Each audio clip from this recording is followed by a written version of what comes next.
Next, we need to true our paper pattern. Fabric is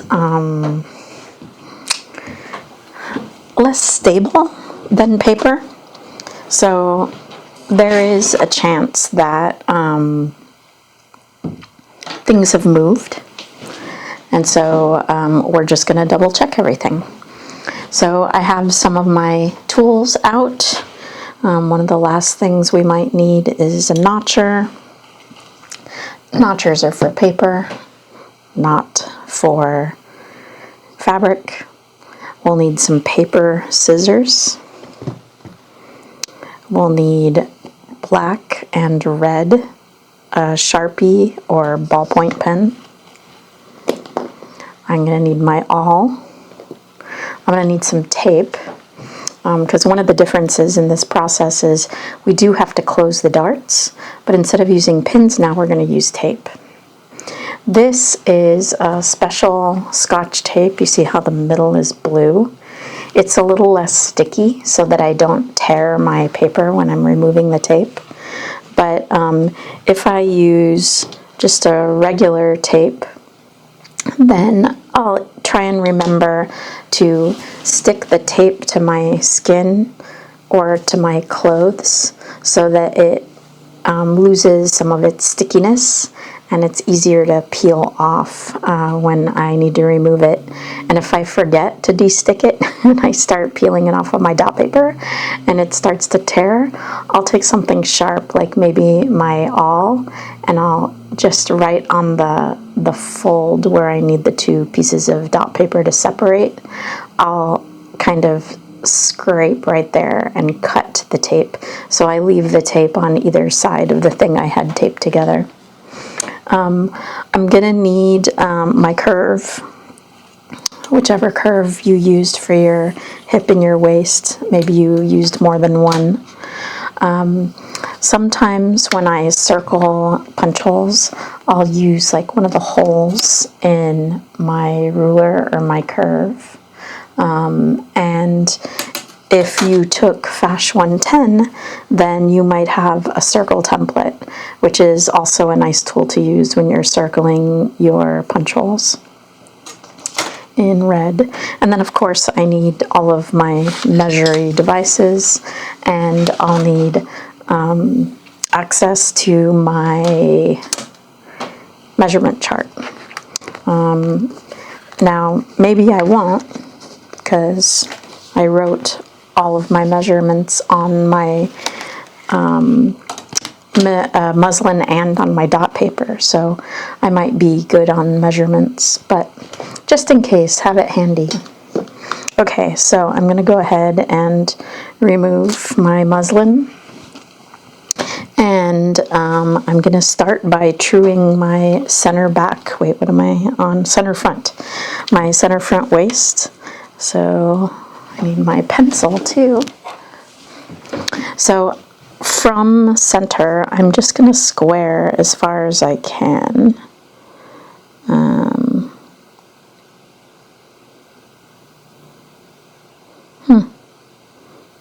On my drape it seemed curved, but on my my paper it looks pretty straight all the way to the dart leg.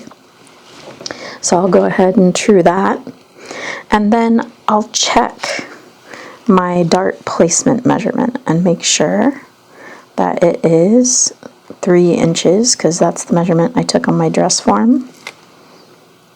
And then I'll measure my dart, which should be 5/8.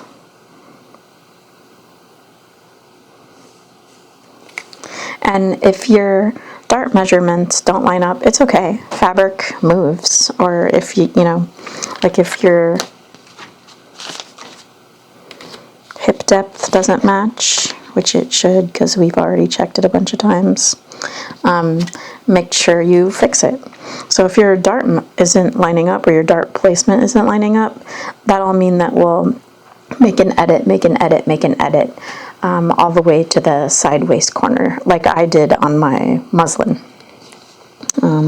Okay, so I'll go ahead and find the, make sure, just confirm the middle of this dart. which should be 5/16. And then my dart space should be 1 1/4.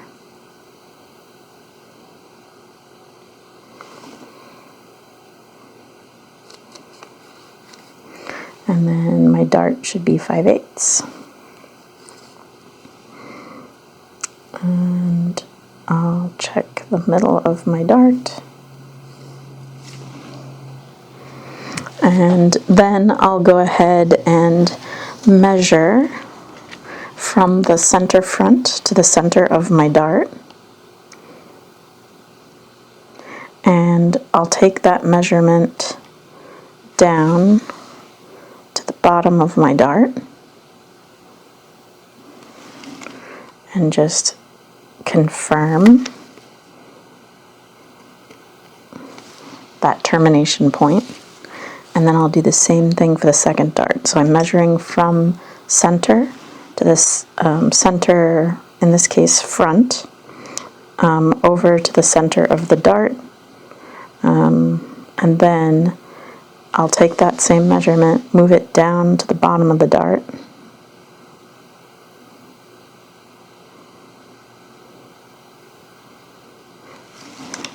And it looks like the bottom of the dart moved a little bit, so I'm just going to double check my measurement one more time. So 5 3/16, and 5 3/16, sure enough. Shifted just a teeny bit at the bottom. So now I'm going to go ahead and connect these dots to draw my dart. So I'm going to go from the waist down to the dart vanishing point. And same on the other leg of this dart.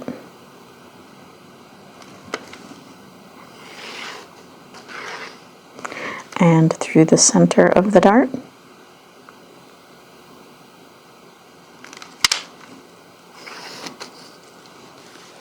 And then over here to the other dart. Go ahead and draw that dart.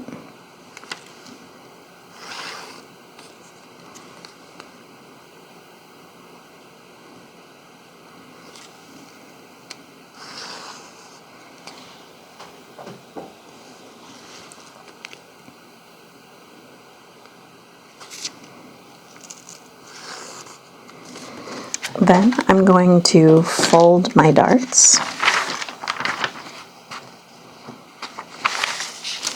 So I'll start folding on the dart leg that's closest to center.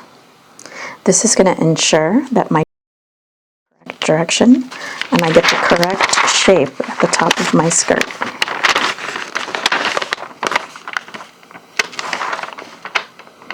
So I'm folding right on my dart line that I drew, and I'm not going to fold past that point, so I'm just going to stop folding right at the dart vanishing point.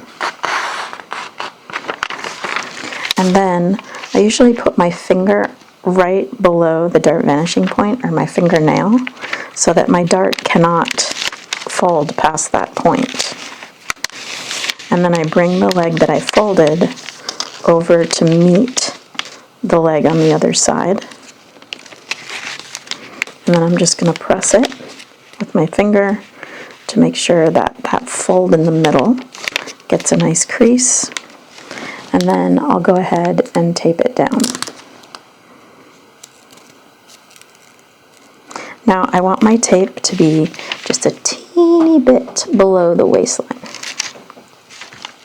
If I put my tape right on my waistline, then when I go to draw my waist and I remove my tape, I will remove the curve that I drew for my waistline, and I don't want that.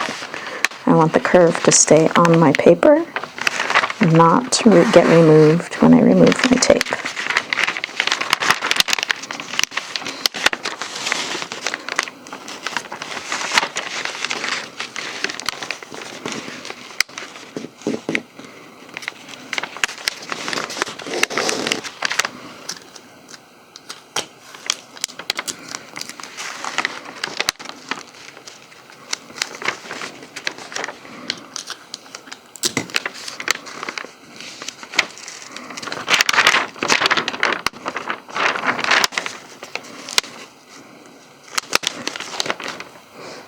All right, now I am going to check.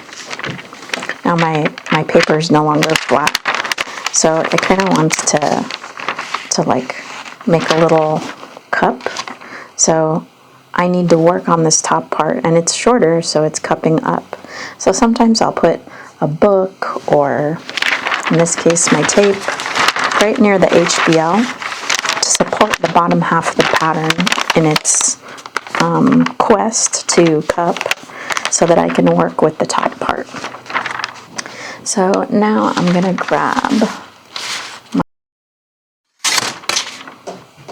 and a flexible ruler so that I can check my waist arc measurement. So from center front to the side waist, my waist arc in the front on the dress form measured 6 7/8, which would be skin tight. And so when I draped, I added 1/4 of an inch ease.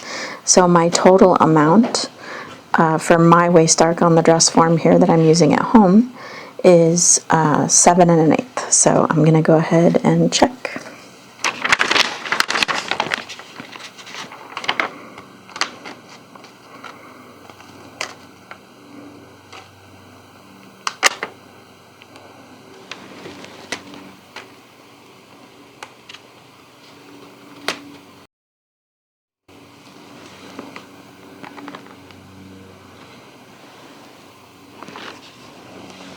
And of course, now that I need my pencil, it is an awkward spot. There we go.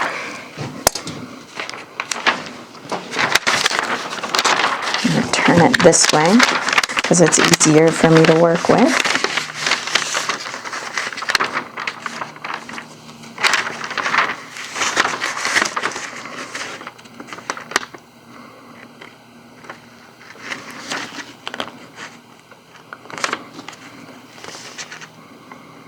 So my 3 is landing right on my first dart leg, which is great. And then yes, 7 1/8 is landing right where I made my perforations with my pinwheel, so my pin tracing wheel, needle point tracing wheel. So that's great news. Now I'm going to quickly check my side hip depth.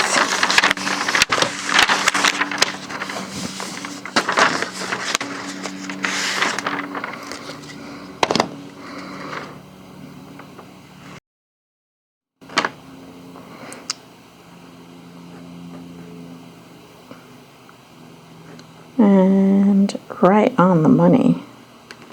Fantastic. So when I confirm that, great. Now I'll take my hip curve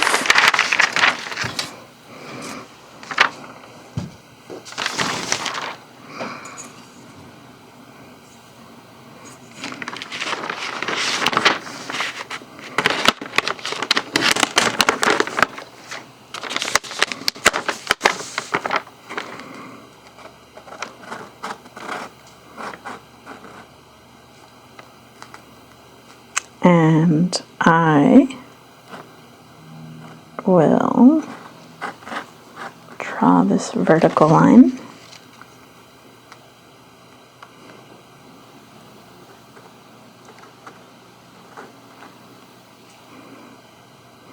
So I had made marks on my hip curve when I got a shape on my muslin that I liked. I marked this section on my hip curve so that I could find it again when I went to do my patterns. And now I'm going to use my curve to also draw in my waist.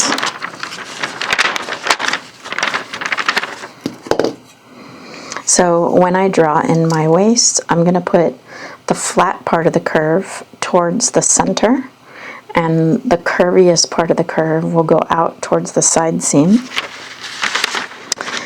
And sometimes when you do this folding, the dart legs don't line up exactly on the waist curve, and there's like a point there.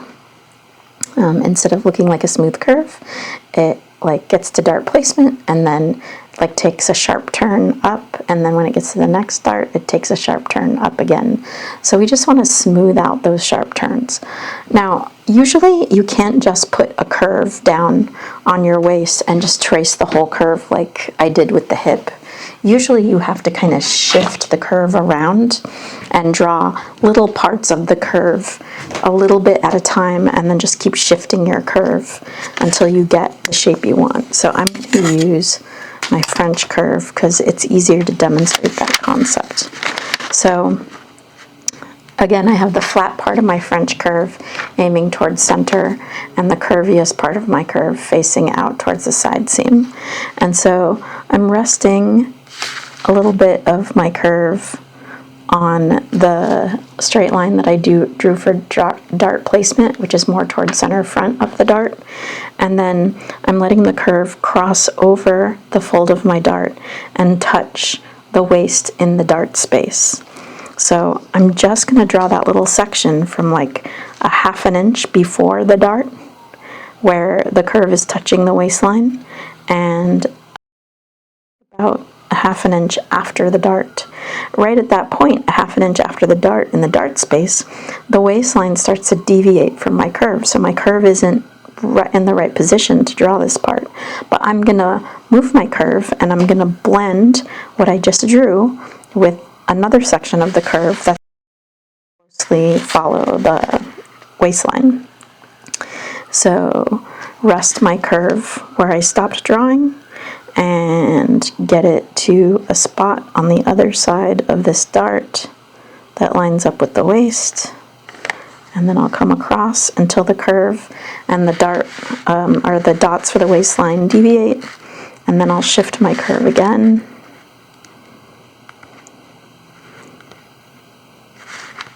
to blend from where I left off to my side waist. And I'm not sure, this French curve might be too curvy for this section. Nope, maybe I got it. So just blend from where I left off drawing before so that it looks like one nice smooth curve. Now what I want to do is just cut the paper in the little section near my darts.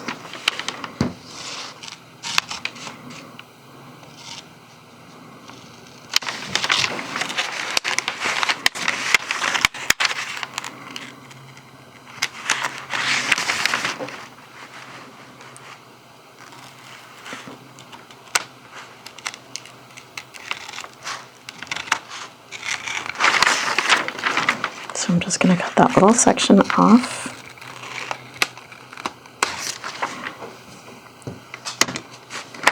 And then I can go ahead and remove the tape from my darts.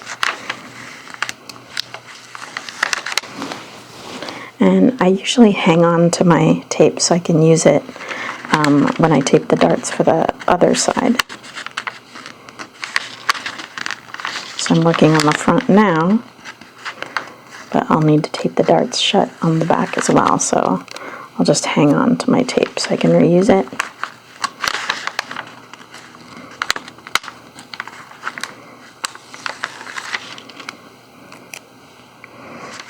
And then I'll straighten this out.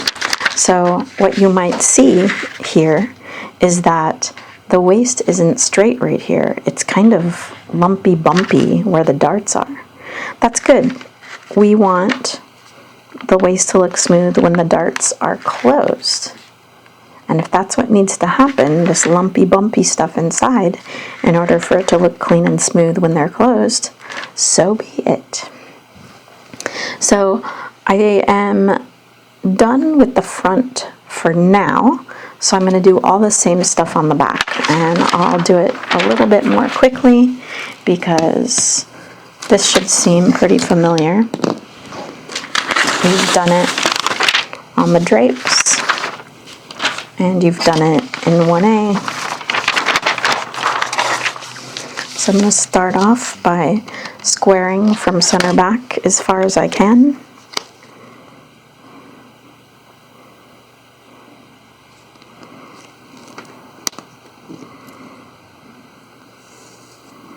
So not very far on this one. Just my ruler shifted a little.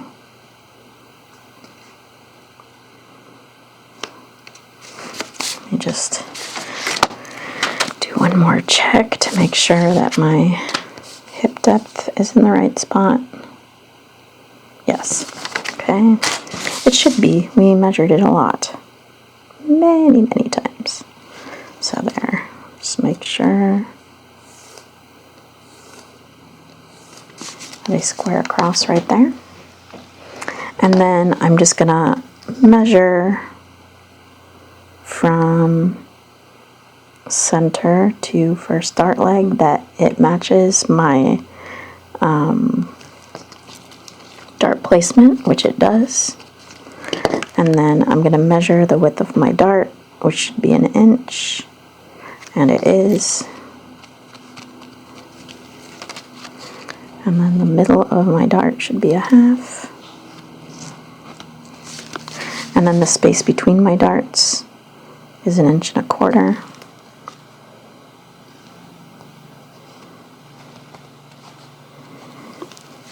And then the distance, my dart take up is 1 inch.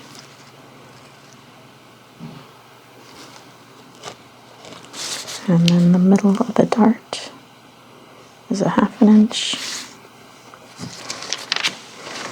And then from my center back to the middle of my dart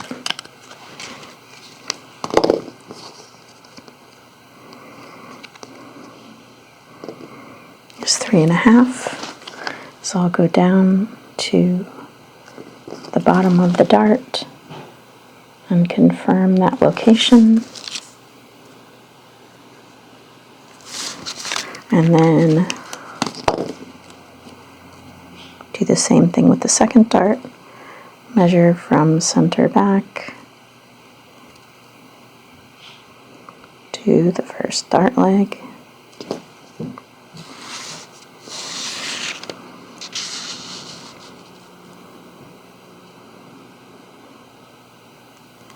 And then measure that distance at the bottom to confirm.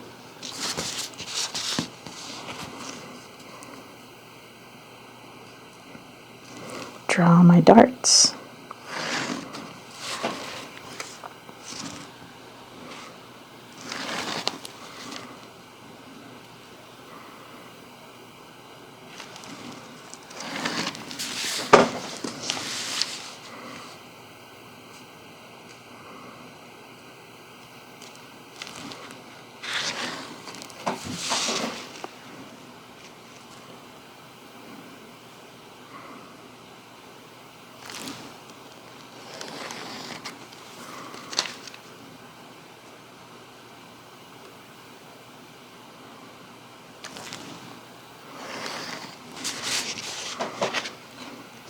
Now I'll fold my darts. So I'm going to fold the leg that's closest to center back.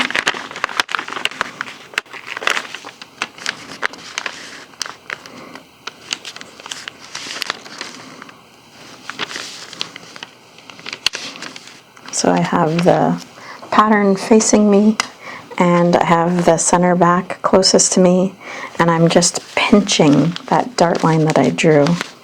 The one that's closest to the center back, I'm just pinching it and making a crease. Then I'll put my finger on the vanishing point so I can't fold past that point, and then I'll bring the dart legs to touch each other. Then I'll reach up my sleeve, grab some of that tape. I'm going to move it down a little bit because it's just might get in the way of my waist curve there. And just make sure that this stays folded all the way down. And I'll grab this next dart and grab the dart leg that's closest to center and just pinch that line in between my fingers.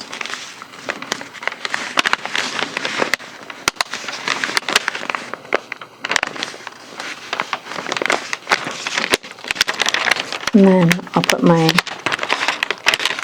finger down on the vanishing point, bring the dart legs up to meet each other at the waist,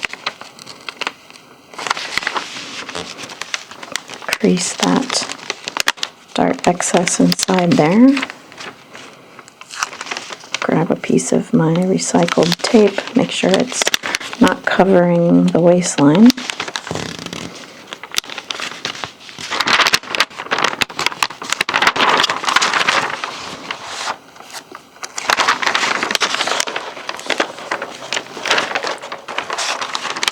Alright, so now my darts are folded. I'm going to put my tape underneath my pattern below my HBL so that my pattern can cup, and I can grab my ruler, measurement of my waist arc, which I think was 6 3/8. Let me double check on my muslin. Yep, 6 3/8 plus a 1/4 inch ease is 6 5/8.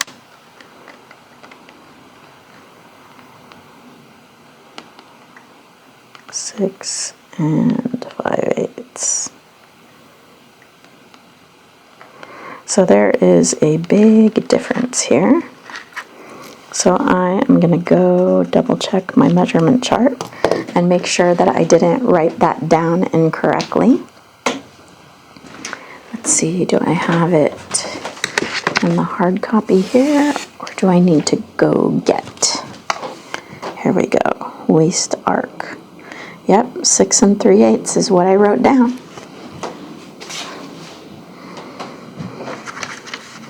And then my darts are the right size. I'm just going to measure half. This distance between the darts is 1 1/4 inches. This distance is 3. Okay. Confirmed. So my side waist is going to move a little bit. I'm just going to check that measurement one more time. 6 5/8. And then just to be sure, I'm going to grab a different ruler.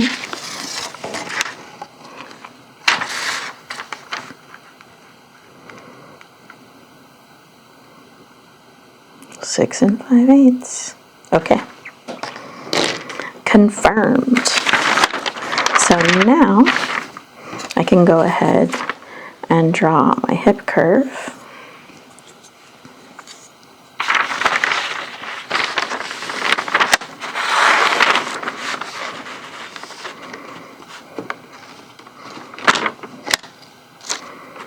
So I'll put my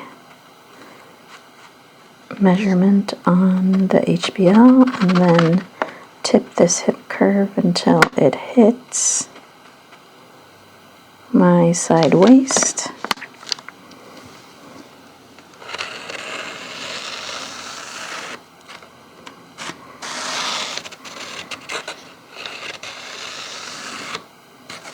I'm gonna double check the measurement here.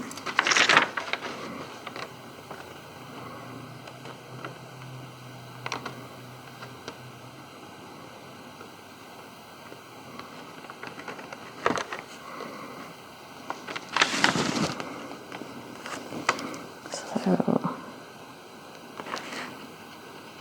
there, great. Now I'm going to make sure those darts are closed. And I used the French curve to draw the front waist. I'll go ahead and repeat that on the back waist. So make sure my French curve is hitting where I squared off from my center back waist. And then shift it until it is lining up with the dots and going past the dart. So it stops about there, and then I'll need to shift my curve to blend that curve in. Okay, here it looks like a sharper curve, so right about there.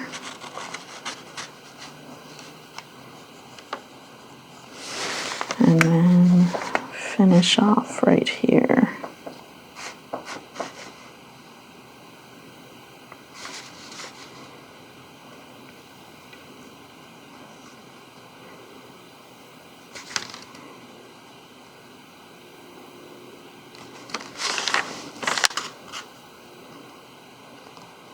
And just keep shifting until it looks like I can get a good blend.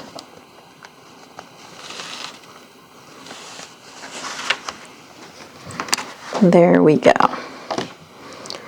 Okay, so now let's double check actually let's do the length. So the length on my front, oh, I also forgot to do the dart shaping here. So I'm just going to cut the section just a little bit outside of my darts.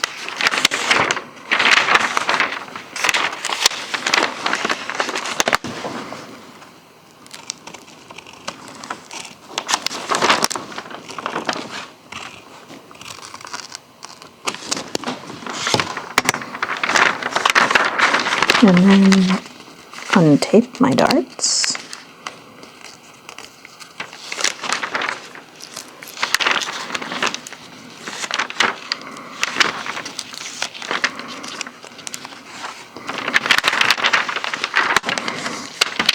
And then you can see it's a little bit uneven up here. That's okay.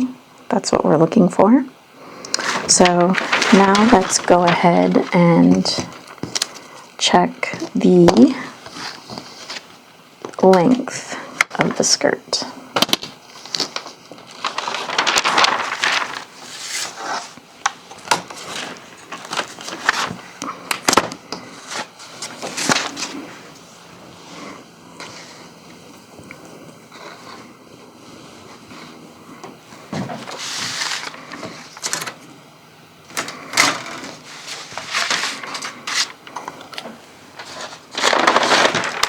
So from center front to HBL, I think I like my 18-inch ruler better for this. It was, I believe, 14 3/4. Yes. And then 14 3/4 from HBL to hem on the other side. And on this one I had made marks for those and then squared across. So I'm going to do the same thing for the hem on my back. So the measurement is the same as the front. So 14 3/4 for me.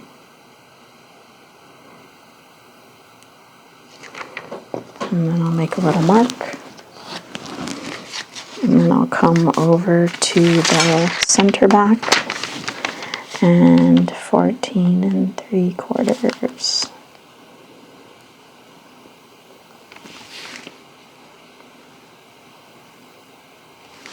Make a mark.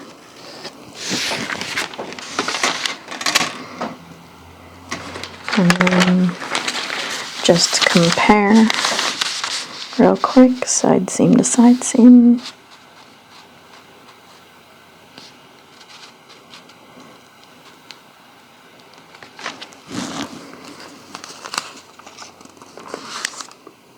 Exactly. Excellent. And I only have to compare side seam to side seam because the side seams will sew to each other.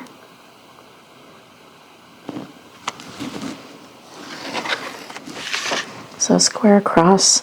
Now I have my hem. So the next thing is let's double check the side hip depth. It does look like I just need to blend this curve just a little bit. There we go. So I'll go ahead and trim off some of the excess on one of my two hips, just so that we can see it better.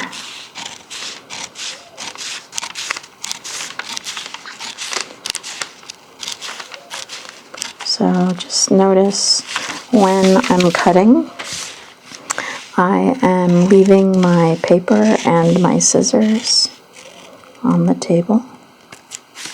I'm not cutting in the air.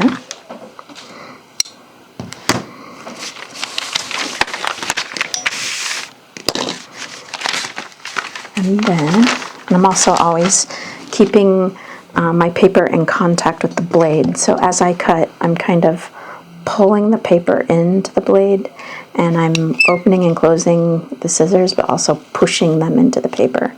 When the paper and the blade like lose contact with each other, that's one way that you can get cuts that are not as smooth, and then those require correction. And I don't know, correcting is not easy. So I started at the HBL, and I just went ahead and walked it all the way up to the waist, and it's a little pointy right here, so I need to smooth that out. Walking means that you put the seam line on top of each other, and then you pivot the lines to each other as if you were sewing them together. So mine look pretty good, but if they were different, what I would do is I would measure them. I would compare the measurements to the side hip depth on my measurement chart. If one of the two measurements was extremely close to my measurement chart, well, let's say one of them is exactly the same as my measurement chart, that's the one I would go with, and I would correct the other one. If neither of my side hip depth measurements are exactly like my on my pattern, if neither of them match my chart, then what I do is I go with the one that's closest to the one on the measurement chart, unless it's smaller. If it's smaller than what's on my measurement chart, then I want it to be exactly my measurement chart, or if it's like a 1/16 of an inch longer, that's fine too. But I don't want it to be shorter. I can always trim away later if I need to, if I make it a teeny bit too big. But if I make it too small, that's a little more difficult to correct. So mine look like they're lining up pretty well. I'm just gonna blend the curve where they meet.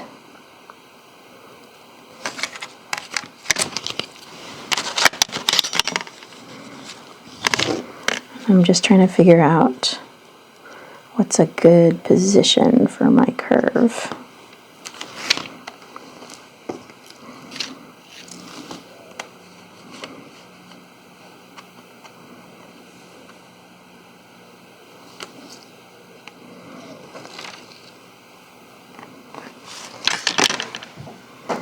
It looks like I made them both a little longer, so I'm gonna try that again.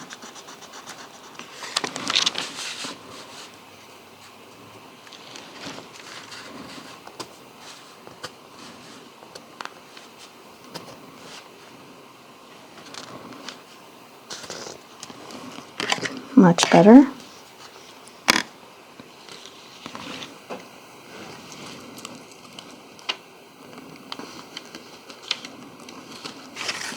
Much better. Okay, so now I am going to label these. So you can label these by hand, or I created labels. You can create your own, but I put a label in Canvas, a file in Canvas.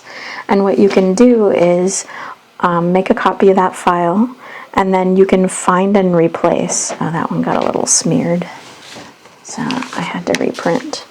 So you can find and replace like the my initials are HLL, you can find and replace my initials with yours.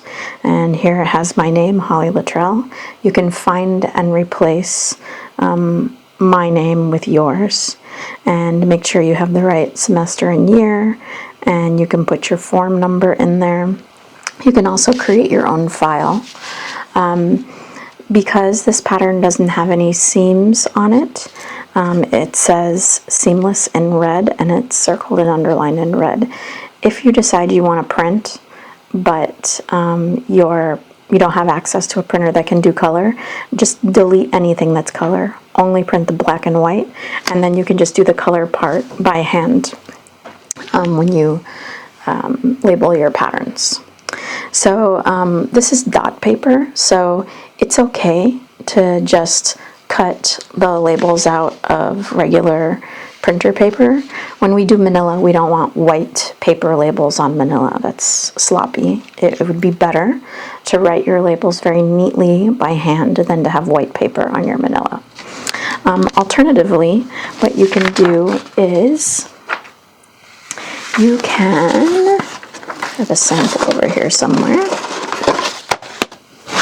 You can buy matte, clear, adhesive labels. This is the brand name, Avery. And then I also found this brand, Mako, which is a good brand, and it was less expensive per sheet on Amazon than Avery was at like Office Depot. Just make sure when you get your label that you get, if you're going to do this, which again, it's totally optional, you can write your labels by hand, but just make sure that you get a label that's the right kind for your printer. So I have an inkjet printer, so I got labels for an inkjet printer. If you have a laserjet printer, make sure that what the label says that it's for the right kind of printer, the one that you're going to be using. So I went ahead and printed my labels on this adhesive, and I'll cut them out and put them onto my pieces. Let's talk about what needs to go on a label. So we need a style number. I already mentioned my initials, and then I usually like to put a number in the style that has to do with the class. So for draping, I chose 8 for my first number, for 108. I could also do HLL-108 and then my style number.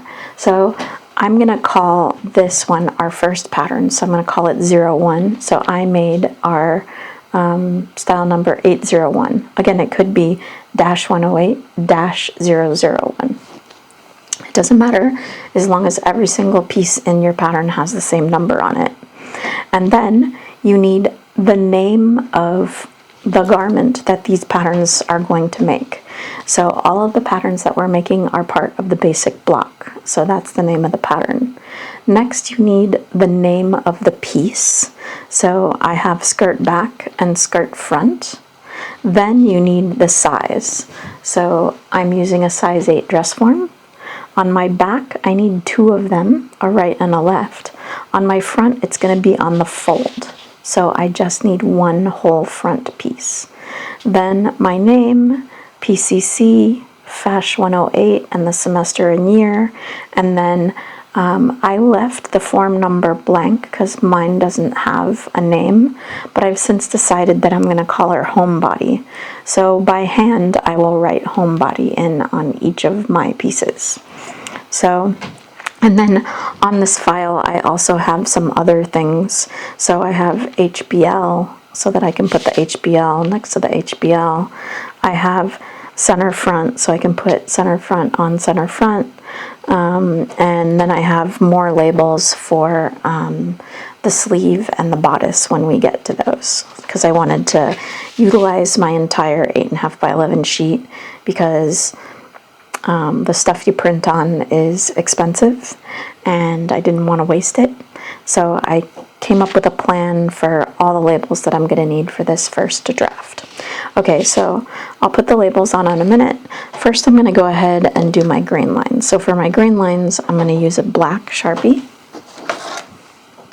And I usually have my grain line either go off the edge of the pattern piece or stop really like a very consistent distance from the edge.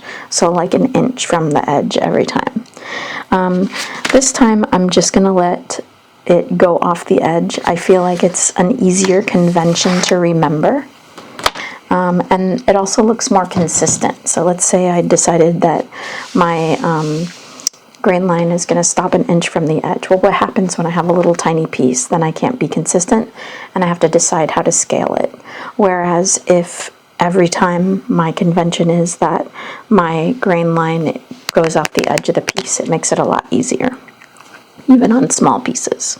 So I'm going to line the middle of my 2-inch ruler up with my center front, and then I'm going to draw a line 1 inch from the center front all the way from top to bottom. And I haven't cut this out yet, so I can go ahead and just let my grain line even run off the end of the pattern piece. Now I'll go ahead and draw my arrows. So this is what I do about an inch from the edge of the pattern. Oh, actually, I just realized this is a center front. So what do you do when you make a mistake? So I didn't want a straight grain on my center front. I want a bent arm arrow because it's on the fold. I could do a couple of things. I could cut out some dot paper and glue it over the spot where I made my mistake, or I'm checking in my drawer here. I might have some whiteout. So I have a whiteout pen. Let's see if it's any good. Yeah. So I'll go ahead and white out the section of the grain line that I don't need for the front piece, which is about an inch from the top and an inch from the bottom.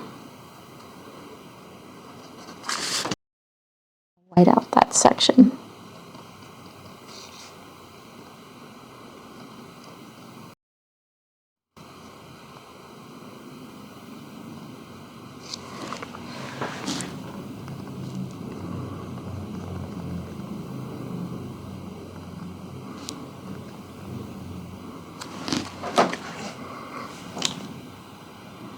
It's drawing a little clear there, so I'll put a little more on top.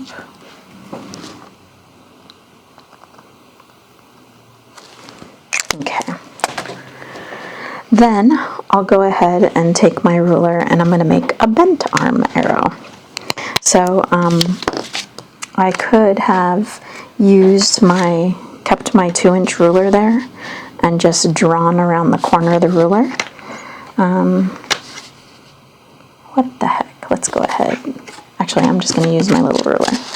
So right from where the grain line that's parallel to the center front is, I'm going to square a line down to the center front, pointing right to the center front. And then I'll draw my arrows.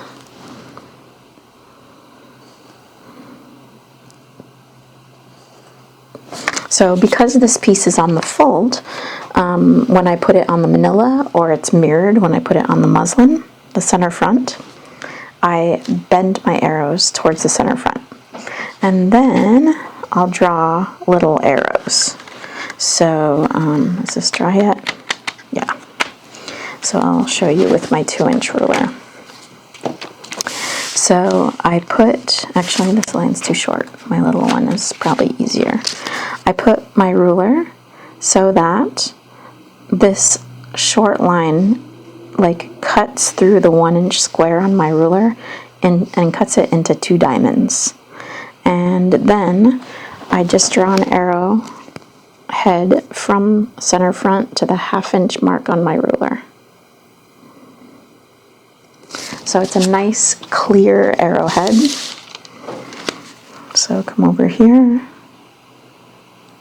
and then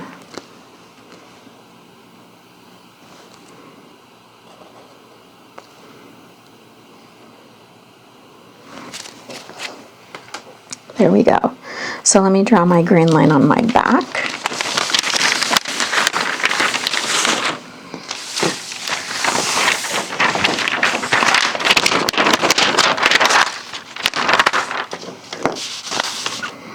So this one will run all the way off the edge because this one is cut 2. I need a right back and a front back.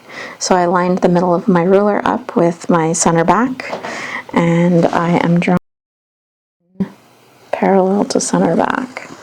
That runs off the edges of my pattern that will be cut off later.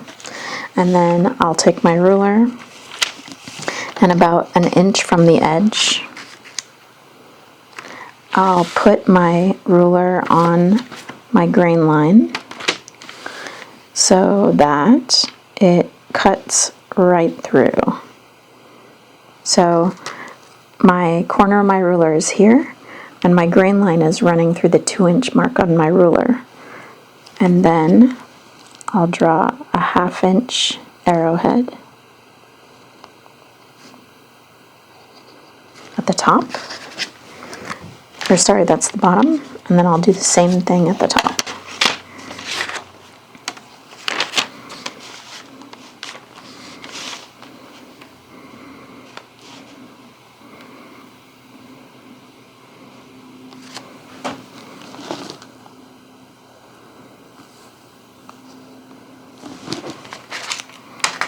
So now I'll do my labels.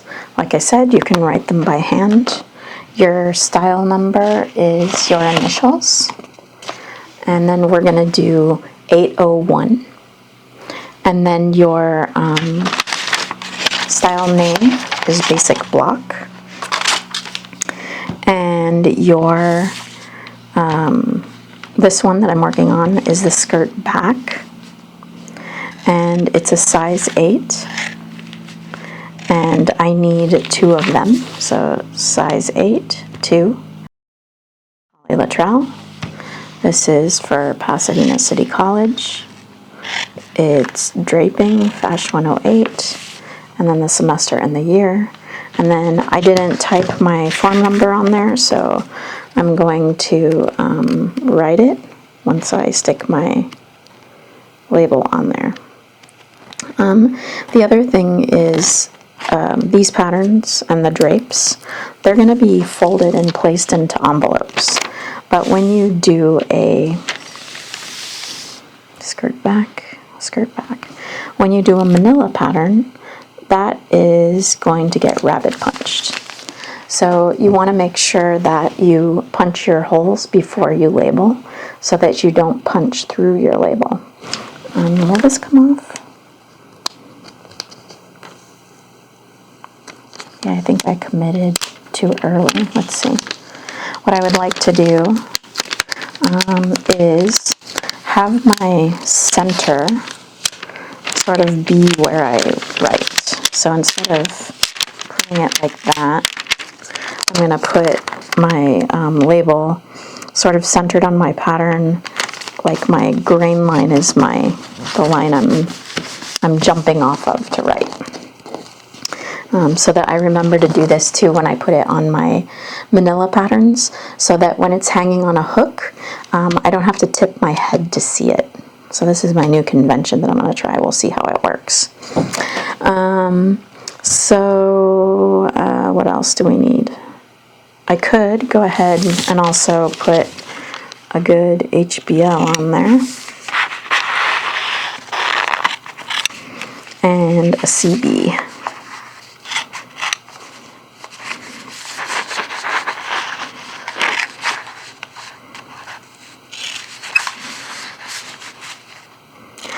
When you label the center, make sure that you label the center of the pattern. So this is the center of the pattern. The grain line is not center back. This line over here is center back. So make sure you do that. The grain line is the grain line, and the center is the center. So I can go ahead and label my center back and label, my HBL.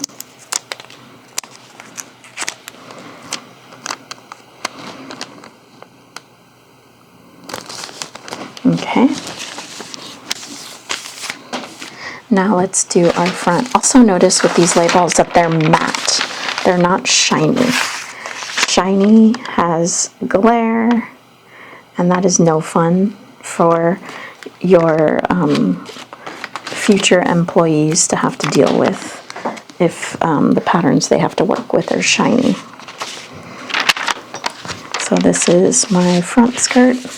Oh, I forgot to write my form. So I'm going to call her home body.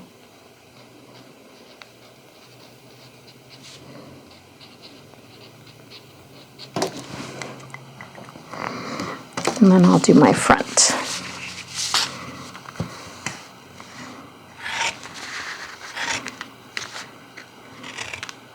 So my back is cut too, but my front with this bent arm arrow goes on the fold, so I only need one front.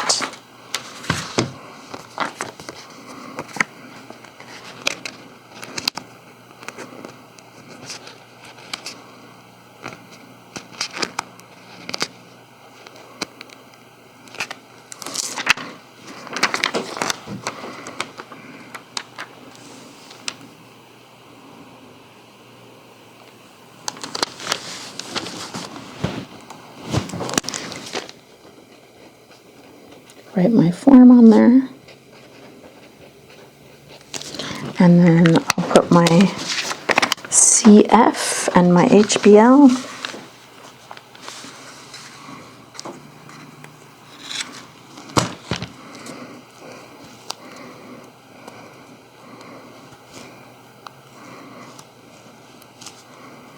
And again, you are welcome to write your labels by hand. Just make sure that you write them neatly and in the correct ink colors. And then center front.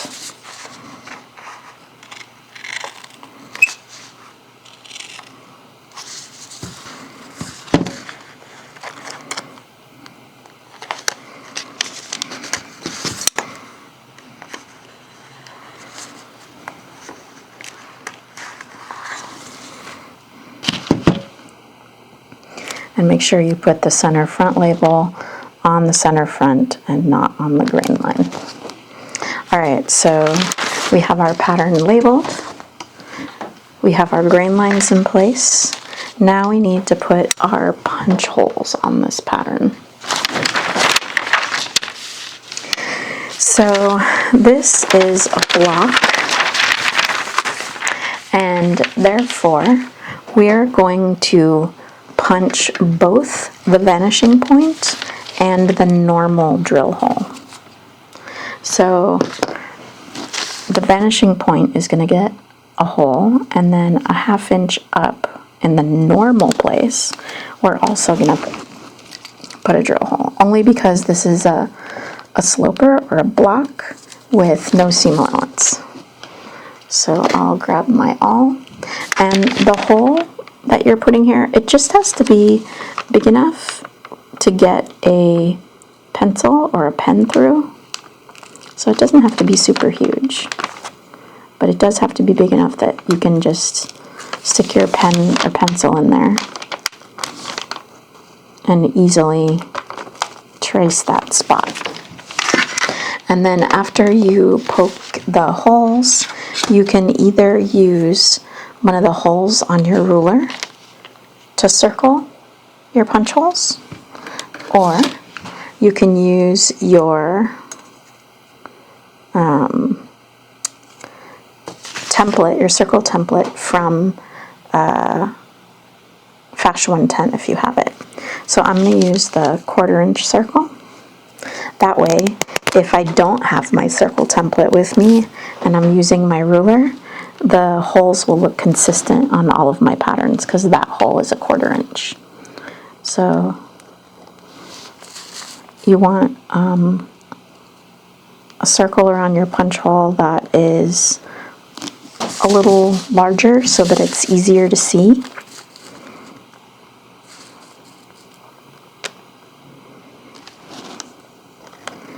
That's the point of circling it in red, so that people don't miss it, and they know it's not just a thumbtack hole from when we were transferring our patterns, but it's that we actually need to focus on, because it's a symbolic language that we're gonna need to have in order for us to get this done correctly. So again, I'm measuring a 1/2 inch up from the vanishing point, making a little mark. Then I'll grab my awl, make a hole that is big enough for me to put my pencil or pen in to mark this when I'm tracing it. And then circle in red with a 1/4 inch circle.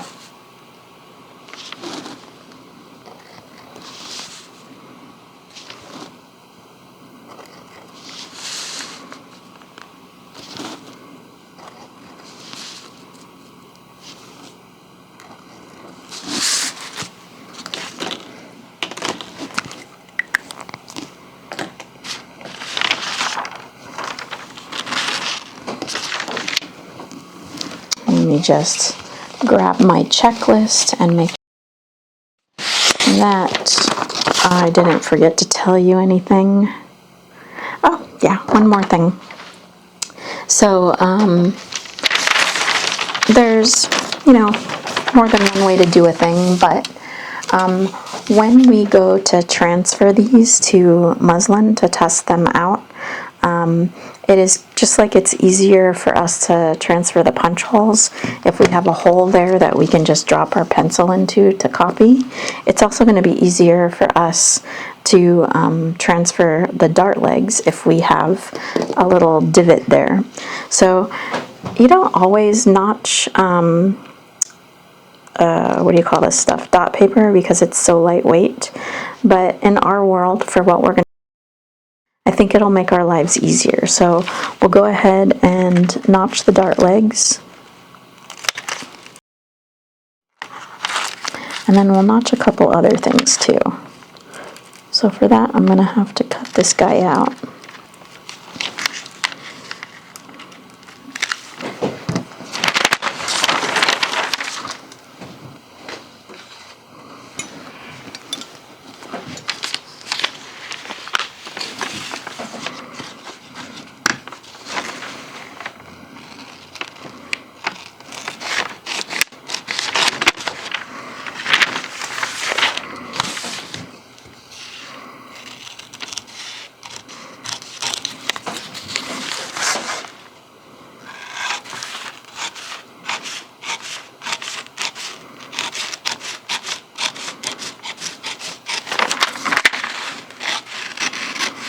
So I'm leaving the scissors and the paper on the table. I'm cutting directly on my pencil line.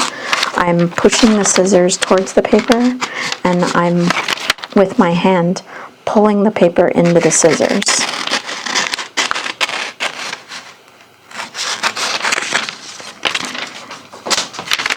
I have the thing that is most important to me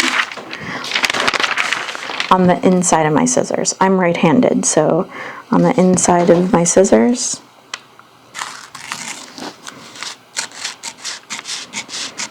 and the thing that's not important is on the outside of the scissors.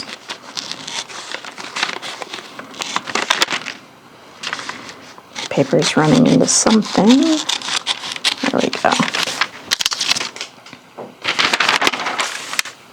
So you want to make sure that you have checked that everything lines up before you cut it out, because taping paper on is definitely a possibility, but it's extra time that we'd rather not spend.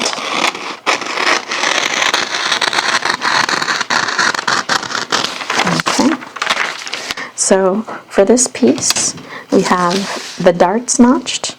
We're also going to notch at the HBL, in the center back, and at the side seam. And then at the center back, we're going to measure a 1/2 inch below the HBL and make a notch.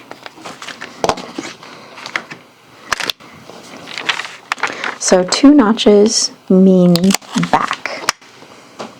So that's an easy way to distinguish something. So when I'm looking at a piece of fabric that doesn't have a label on it, I can see those 2 notches and know that's the center back.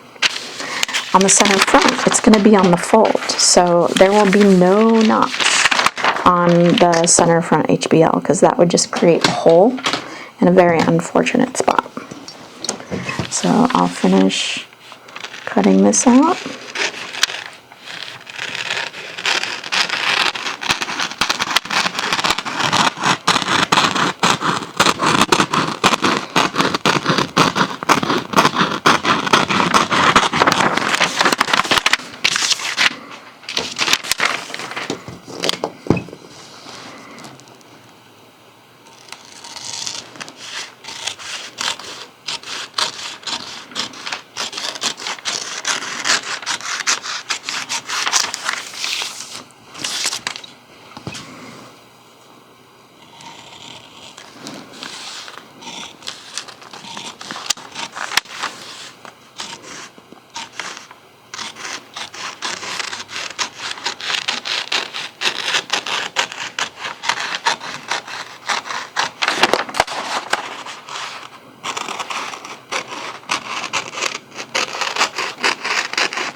If you're getting a lot of paper cuts when you're doing this, it means your skin's dry.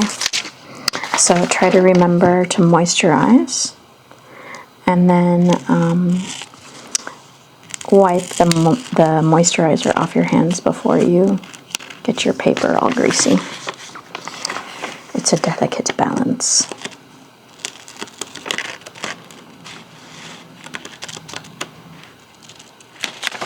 Okay. So for the front, no notch on center front HBL. For the front, we need dart notches.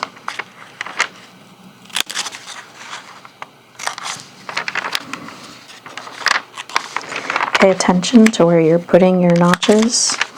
I am centering them on the dart leg. And then on the front skirt, there is no notch on the center front HBL, but there is 1 notch on the HBL at the side seam. So the side seams of the front and back will sew to each other. And so that notch, when we're sewing them together, it's an indicator. Hey, above this notch, curve. Below this notch, straight. And this is where they need to line up. So I think that's everything. We have our patterns completed, labeled, notched, grain lines, and we're ready to go to the next phase.